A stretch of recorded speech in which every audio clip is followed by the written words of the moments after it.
Há algumas situações em que se faz necessário que o governo haja complementando a renda da população, principalmente devido a eventos críticos, crises, como nós tivemos, por exemplo, durante a pandemia, onde a economia ficou num momento tão incerto que o governo teve sim que agir para complementar a renda da população que muitas vezes estava sem trabalhar.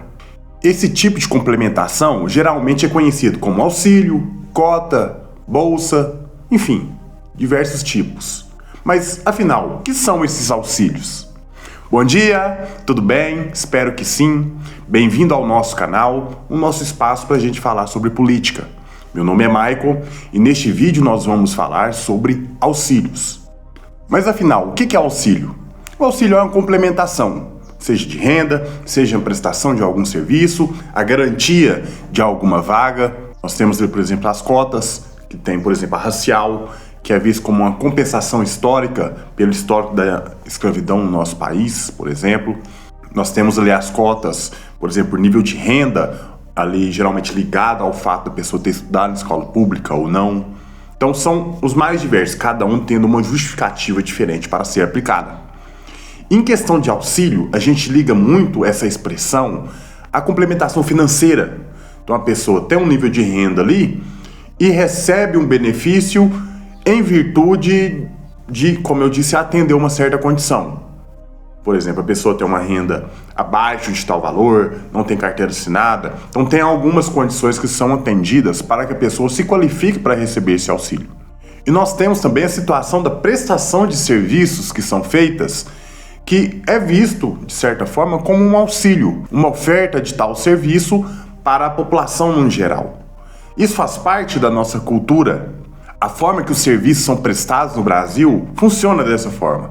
A própria Constituição garante que diversos serviços básicos devem ser oferecidos à população como um todo, principalmente relacionados à saúde, à educação, segurança pública.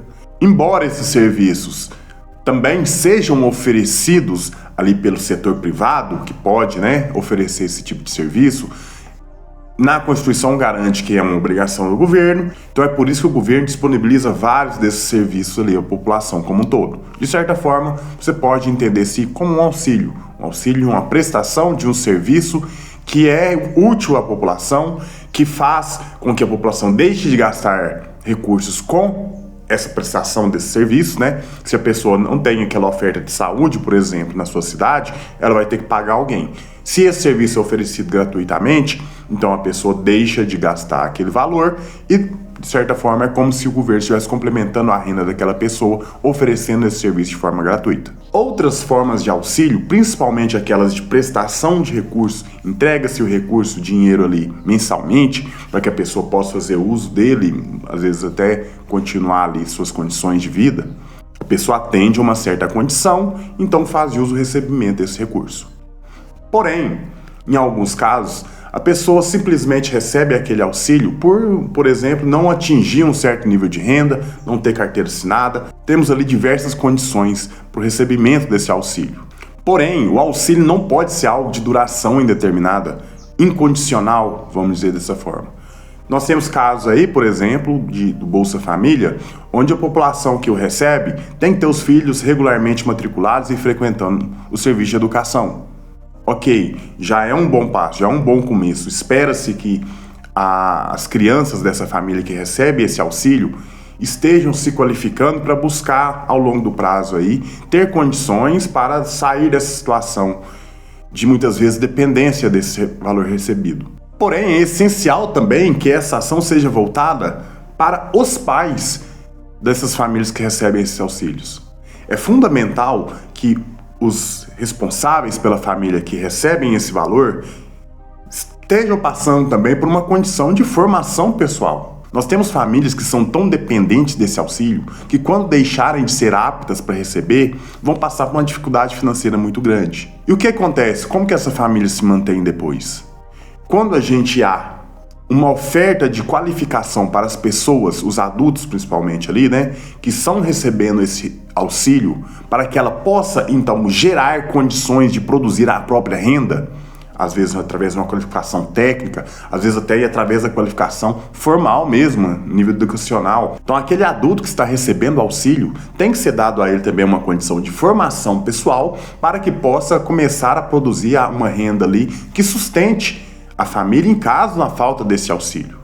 Esse auxílio chegou a tal ponto que em discursos políticos em eleições anteriores, um candidato acusava o outro de que se o outro fosse eleito, suspenderia, acabaria com aquele auxílio. Virou uma ferramenta política.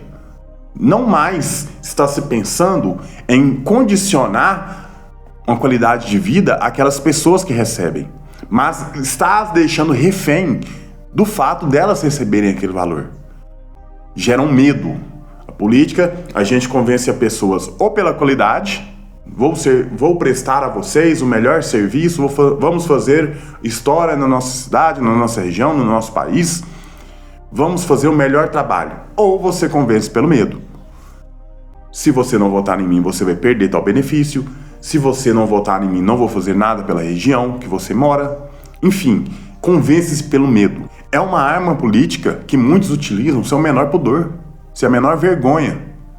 Acontece muito, infelizmente. A discussão, inclusive acadêmica, que foi feita sobre esses auxílios há muito tempo atrás, trazia que esses auxílios eles têm que ser acompanhados pela oferta de uma qualificação pessoal, para que a pessoa passe temporariamente por esses auxílios, seja elegível, seja qualificada a recebê-los temporariamente. Já que, a partir do momento em que essa pessoa começou a ter condições de produzir a própria renda de uma forma sustentável para a família, ela se torna não mais elegível a isso e passa esse auxílio, esse benefício a outra pessoa que está precisando. Da forma que nós vemos hoje em dia, está criando uma dependência tão grande que as pessoas não querem, têm até pavor de perder esse benefício, porque não tem condição, sem recebê-lo, de ter uma sustentação ali da sua qualidade de vida. E temos muitos casos, inclusive, de pessoas que deixam de buscar a qualificação pessoal para não deixar de ser elegível para esse recebimento desse recurso. O que é muito preocupante, porque gera uma dependência muito grande dessas pessoas do recebimento desse auxílio e gera-se um vínculo, vamos dizer assim, às vezes de gratidão, mas às vezes, como eu falei, do medo, de que se a pessoa que está no governo sair, eles vão deixar de receber esse valor e vão ter uma piora das condições de vida. Que a gente entende, realmente, essas pessoas que não têm uma perspectiva de outra fonte de renda, deixar de receber esses benefícios, realmente vai piorar a qualidade de vida. Mas é por isso que é essencial que, junto com o benefício financeiro, seja oferecido talvez uma escola técnica, uma formação mais formal, inclusive, possibilidades. Às vezes a oferta nem é de diploma, não. A oferta é de aprender um ofício que vai possibilitar que essa família saia dessa situação de dependência desse auxílio e possa viver de forma mais autônoma, mais independente. Ah, mas isso aí vai gerar muito custo para o governo. Além de pagar a bolsa, vai ter que, inclusive, oferecer professores, oferecer oficinas para ensinar o pessoal um ofício? É claro, isso aí sim é uma ação de transformação social. Então, por exemplo, temos ali uma região onde várias pessoas recebem um certo benefício, monte-se ali uma escola, mesmo temporária, ensina um ofício. Ah, aquele não deu certo, coloca outra. Oferta de forma recorrente para que as pessoas tenham acesso a uma qualificação para que possa começar a partir daí gerar a própria renda. Isso sim é proporcionar condições de mudança de vida. Não só ficar prestando recursos financeiros, que a gente entende que em algumas situações são úteis sim. É uma forma de a gente tentar quebrar aquela extrema pobreza que muitas regiões passam. Mas é essencial também que seja dada uma oportunidade para que essa população possa gerar condições de sair dessa dependência deste recebimento e possa ser independente financeiramente. Mas a oferta dessa qualificação muitas vezes não é interessante para o governo. Mas como assim?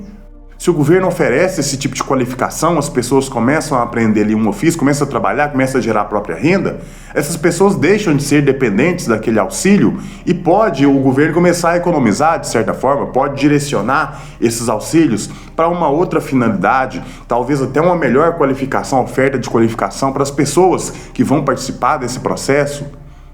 Lógico que é interessante para o governo, mas talvez não seja para quem está no governo naquele momento. Então, muitas vezes o governante não acha interessante oferecer essa qualificação para que as pessoas continuem, sim, dependentes daquele auxílio e possa utilizar aquele recurso financeiro pago como uma moeda de troca política.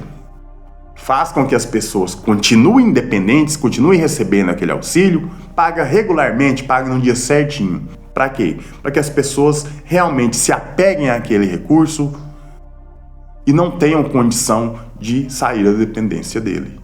Então é fundamental que, junto com o pagamento desses auxílios, principalmente aqueles que são continuados, que não tenham nenhuma data para encerramento, que seja oferecido também formas da população se qualificar e poder ter condições de produzir a própria renda.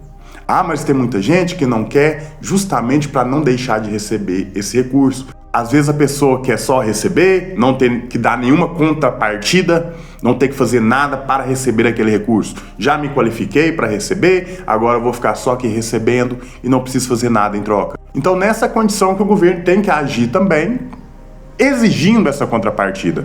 Olha, você recebe o recurso e você tem a oferta de uma qualificação aqui perto da sua casa, então você tem que fazer. Assim como se exige que a criança esteja regularmente matriculada e frequentando o ensino regular, que seja exigido desses adultos, dos responsáveis, que participe dessas qualificações que são oferecidas. É uma condição razoável, não é pedir demais. Ah, mas tem muitos que recebem um auxílio que não conseguem buscar um trabalho, na verdade, porque tem que ficar em casa cuidando das crianças. Então, mais do que razoável, que seja oferecido também, por exemplo, enquanto os pais estão participando desse processo de formação, que seja oferecida ali uma creche, que seja, para que essas crianças possam ser assistidas enquanto os pais estão fazendo ali o curso, buscando qualificação. E essas qualificações, elas não são de longa duração. Então tem vários ofícios que ao longo ali de 3 meses você consegue aprender um ofício e com o tempo você vai se aprimorando e consegue sim começar a exercer aquela função e produzir o próprio recurso e deixar de ter essa dependência financeira daquele auxílio. Ah, mas nós temos muitos casos de pessoas que só querem receber auxílio, não querem dar contrapartida, não querem fazer nada que justifique o recebimento daquele recurso. Aí nesse caso a pessoa começa a se tornar inelegível, não se tornar apta para receber aquele recurso, ela não está fazendo jus àquilo. Então é fundamental que toda prestação de auxílio que o governo presta à população seja sim acompanhado de uma exigência de contrapartida. Tem condições que devem ser atendidas para que eles se façam aptos para receber aquele recurso. Afinal, os recursos públicos são limitados.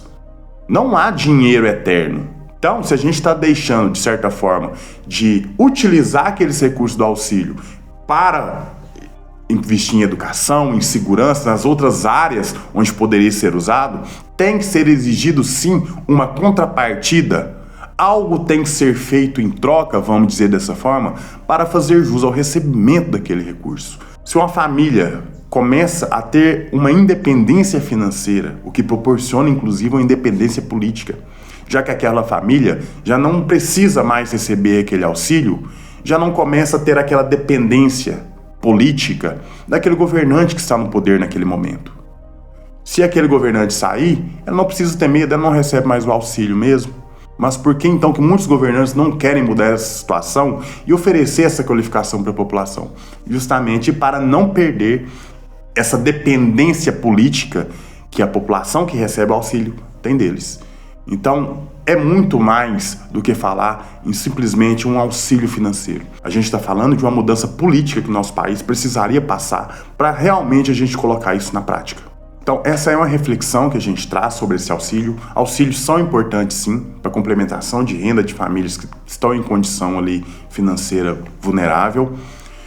Mas a gente não pode simplesmente ir entregando, vamos dizer dessa forma, esses valores financeiros sem que haja uma contrapartida, sem que a família que recebe ofereça pelo menos uma manifestação de esforço por busca de qualificação para que possa sair dessa condição de dependência desse recurso. Então, para mim, todo recurso financeiro prestado, ele tem que ter uma contrapartida em troca. Então, essa foi a nossa conversa. Espero que tenha sido interessante para você. Deixe aí nos comentários o que você achou do vídeo, o que você acha desses auxílios, qual a sua opinião. Se ficou alguma dúvida, deixe nos comentários também, eu sempre dou uma olhada ali, responda nos comentários mesmo. Se for algo que seja preciso um pouco mais de discussão, a gente grava um vídeo e discute com mais profundidade. Deixa a curtida, não custa nada para você e ajuda muito o nosso trabalho. Compartilha para alguém que você acha que vai achar interessante essa conversa e se inscreve para que você possa receber as notificações dos próximos vídeos, para que a gente possa continuar essa conversa. A gente ainda tem muito a conversar. Até a próxima e eu espero por você.